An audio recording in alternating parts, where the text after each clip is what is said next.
Harrow House, a relic of opulence nestled on the fringes of Blackwood Forest, had deteriorated into an imposing silhouette against the twilight sky. Stories of its haunting had permeated the local folklore, drawing thrill seekers and skeptics alike, all yearning to glimpse the supernatural. Thomas, a seasoned paranormal investigator, was no stranger to haunted locations, but Harrow House's reputation was particularly intriguing. As he stepped through the creaking front door, the air turned noticeably colder, as if the house itself was drawing in a deep, foreboding breath. His first night was a cacophony of unnerving sounds. Whispers seemed to dance along the crumbling walls, and footsteps echoed where no living soul tread.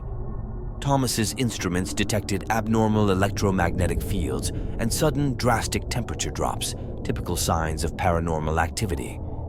With a sense of cautious anticipation, Thomas set up infrared cameras in the grand hall, the epicenter of past sightings.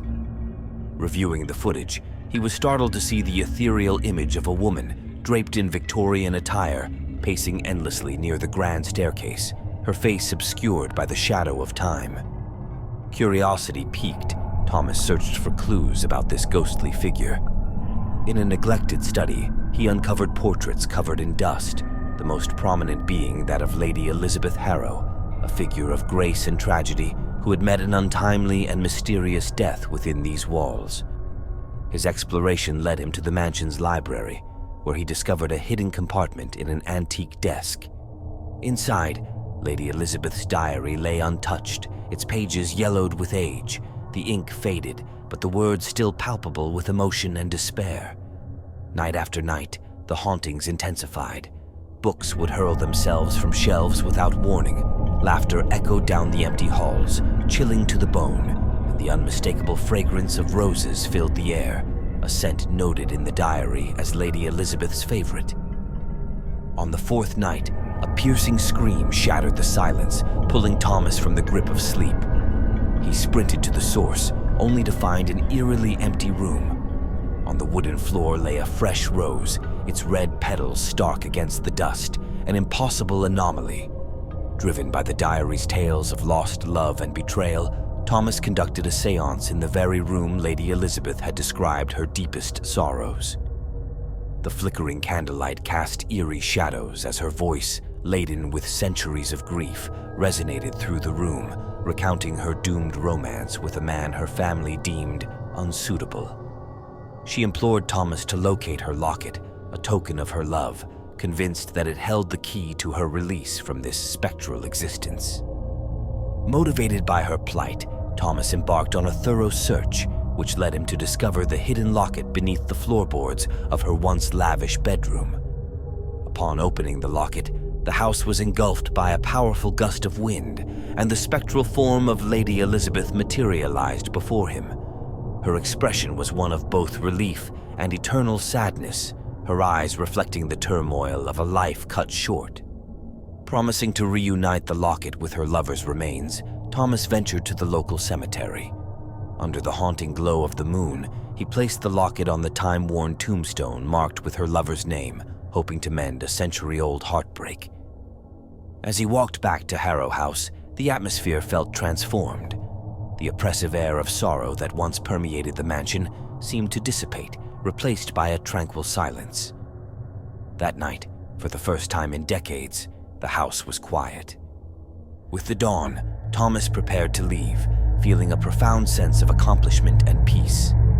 He glanced back at the stately manor, now bathed in the soft morning light, its daunting presence softened, as if it too had been liberated from a long-held grief. In the years that followed, Thomas often reflected on his encounter at Harrow House.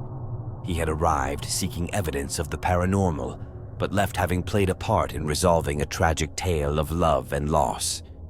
The house, now silent, stood as a monument not just to the supernatural, but to the enduring power of love beyond death.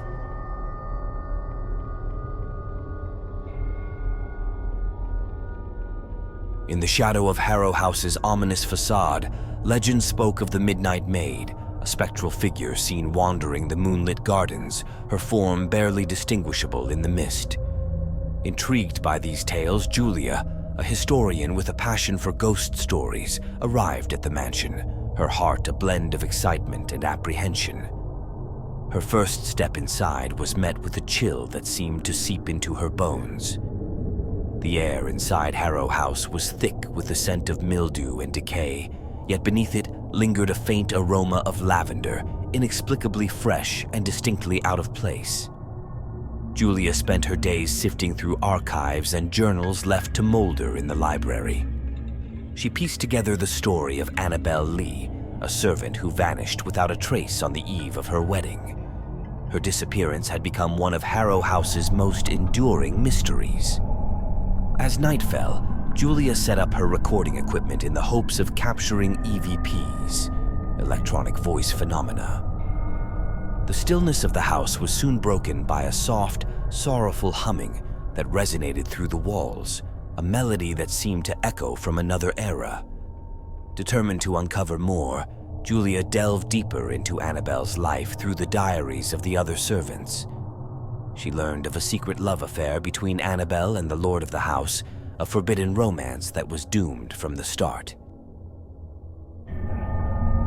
Each night, the apparition of the Midnight Maid grew more distinct. Julia could see her wandering the gardens, always stopping by the old fountain, her hands reaching out as if searching for something or someone lost long ago. Driven by these nightly visions, Julia explored the garden by day. Hidden beneath an overgrowth of ivy, she discovered an old, rusted locket containing a portrait of a nobleman, the very lord Annabel had loved.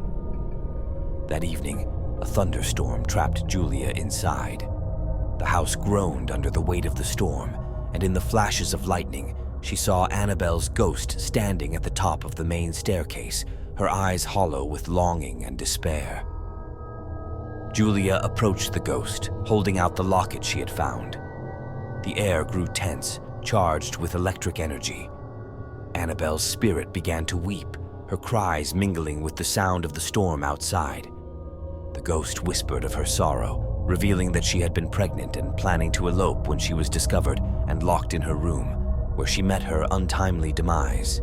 The locket was a gift from the Lord, meant to be her escape fund. Sympathetic to Annabel's plight, Julia promised to help her spirit find peace. She decided to confront the descendants of the Harrow family, who still held influence in the village, hoping they might right the wrongs of their ancestors. Armed with historical evidence and moral conviction, Julia met with the current Lord Harrow. She presented her findings, imploring him to acknowledge the injustices of the past. Moved by the tale and the undeniable proof, he agreed to a public recognition of Annabel's story. A ceremony was held in the gardens of Harrow House, where a plaque was unveiled in memory of Annabel Lee, acknowledging her love and her suffering. The village gathered, and for the first time in a century, her story was told openly, honoring her memory. That night, as Julia watched from the window of her room in Harrow House, she saw Annabel's ghost by the fountain one last time. This time, the spectral figure seemed to radiate a soft, peaceful glow, her expression one of relief and gratitude. As dawn broke, Julia left Harrow House with a profound sense of closure. She had not only uncovered a hidden chapter of history, but had also helped to heal a wound that had lingered in the shadows of the mansion for generations. Harrow House, she felt, would henceforth be haunted not by sorrow, but by the bittersweet memory of a love that transcended time.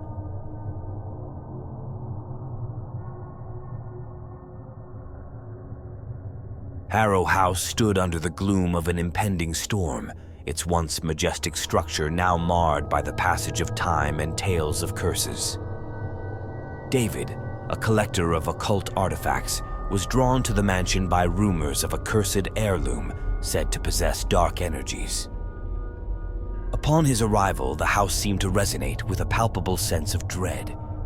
David, undeterred by superstition, was determined to uncover the truth behind the mysterious artifact, believed to be a mirror that once belonged to the malevolent matriarch of the Harrow family.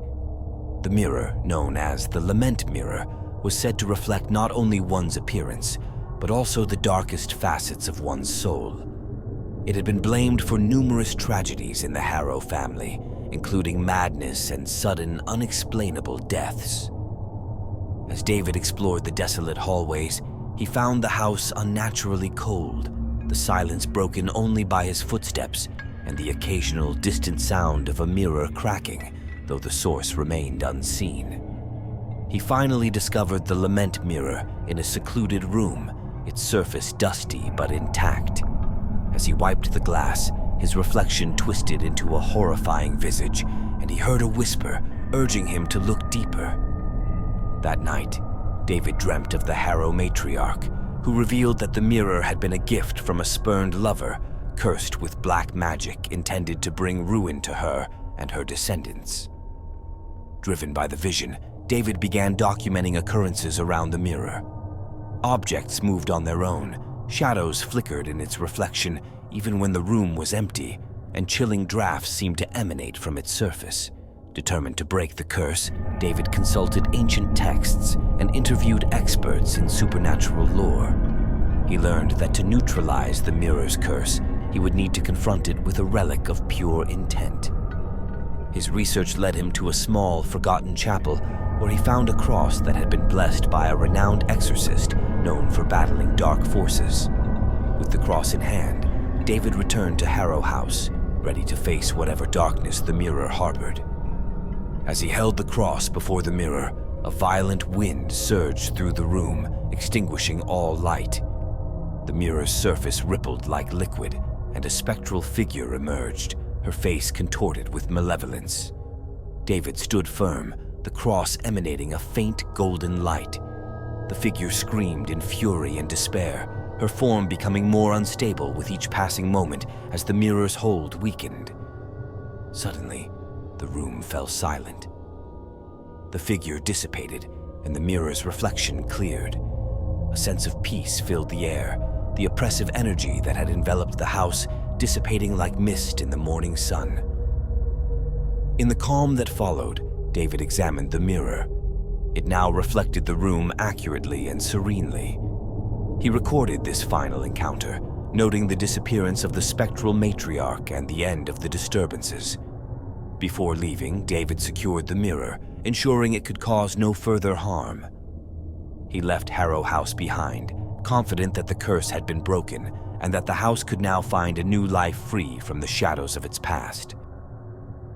Reflecting on his experiences, David felt a mix of relief and awe. Harrow House, with its layers of history and hauntings, had offered him a glimpse into the profound impact of the supernatural on the human experience. He left not just with another story for his collection, but with a deep appreciation for the delicate balance between light and dark, and the power of redemption even in the darkest of tales.